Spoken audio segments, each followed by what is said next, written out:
Olá pessoal, eu sou o professor Graziani, da disciplina de Metodologias da Educação Física e vim hoje para, além de me apresentar, poder mostrar a vocês uma dinâmica que nós começaremos a trabalhar a partir desse momento e para as próximas semanas, tá? Que são os critérios de avaliação.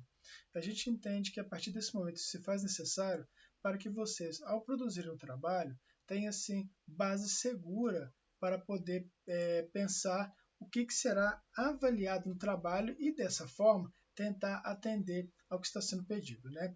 No vídeo que nós deixamos lá, vocês vão ver que tem assim essa indicação, né, dessas fases aí da resenha. Mas antes que a gente repasse isso, eu queria pelo menos me apresentar um pouco melhor, né? Eu me formei na Faculdade de Educação Física e Desportos da Universidade Federal de Juiz de Fora.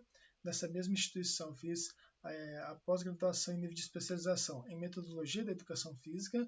Depois, na Universidade Federal Fluminense, eu fiz mestrado em Educação. E na Faculdade de Educação da Universidade Federal de Juiz de Fora eu fiz o doutorado em Educação. E atualmente eu sou professor do Instituto Federal de Educação, Ciência e Tecnologia do campus de Fora, aqui, né, nessa cidade, né, da universidade. Então, pessoal, para o nosso trabalho, o que nós temos, né? São 4 momentos e uma observação. Os momentos de uma resenha crítica são os que foram apresentados naquele outro vídeo, mas que eu reforço aqui com a questão do nosso trabalho em especial. Então, o que nós vamos estar observando? Primeiro, assim, se o trabalho apresenta o autor, o ano e o local onde a obra foi produzida, né?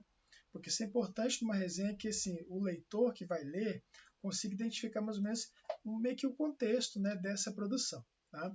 O segundo momento, que já é um momento assim, de fôlego nesse trabalho, que é a síntese e resumo, onde no caso desse trabalho, vocês verão que o Walter Bracht fala sobre o paradigma militar, médico, o paradigma da aptidão, física esportista, e também, mais recentemente, os paradigmas críticos. Né? É importante que a gente procure fazer a exposição, tal como o autor formula, a partir de cada uma dessas 4 concepções, digamos assim, de educação física escolar, em termos metodológicos, e aqui a gente está indicando que assim, a ausência de alguma delas poderá ter uma redução na pontuação de até 3 pontos. Né?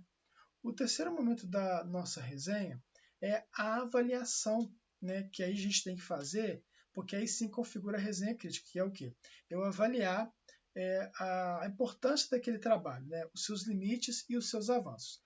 Não obrigatoriamente que você tenha que apresentar os dois. Pode ser que na sua leitura você só identifique assim, pontos positivos naquele momento, né, e é importante que você os expresse, né, mas não apenas dizendo assim, esse artigo é muito bom, não, esse artigo é muito ruim. Isso é pouco, né? Na verdade, tem que se formular o porquê, com que critério, com que base você identifica que esse trabalho avança e tem também os seus limites. Né? No quarto momento, pessoal, é a parte a qual a gente procura indicar para quem este artigo, essa obra, é voltado. Né? Se para estudantes de educação física, para estudantes em nível de pós-graduação e por aí vai. E, claro, pessoal, uma observação importante, que é uma coisa que nós iremos observar em todos os trabalhos a partir de agora. Caso a gente identifique, né, plágio que possa ser ou da internet ou plágio de trabalho de um outro colega que também está fazendo a resenha crítica, né, a gente vai ter por referência a redução em 10 pontos. Né, e o trabalho tendo esse valor, a lógica é ter assim, a sua nulidade. Né. A gente pensa que assim, isso é importante, pessoal, porque nós, quanto professores, quando formos trabalhar na nossa realidade concreta, né, a gente vai se deparar com situações como essa, né, alunos que fazem cópias na internet, copiam o trabalho um do outro, e assim, além de ser uma coisa desrespeitosa, né, para o professor ou professora, é algo que, assim, no nosso caso de formação de professores, é algo que dificulta e empobrece a formação. Tá? Então a gente tem que tentar ao máximo evitar esse tipo de coisa. A gente pode até fazer uma formulação ruim, tá, pessoal? A gente às vezes não consegue fazer aquela formulação rebuscada, né? Mas o principal é que, mesmo a formulação que ela é ruim, é importante que ela tenha a nossa autoria. Né? E é claro que nesse processo a gente vai tentando melhorar ali o nosso estudo, a nossa forma de compreensão e a nossa forma de escrita, tá certo? No mais, assim, agradeço a atenção de todos e todas e uma ótima semana.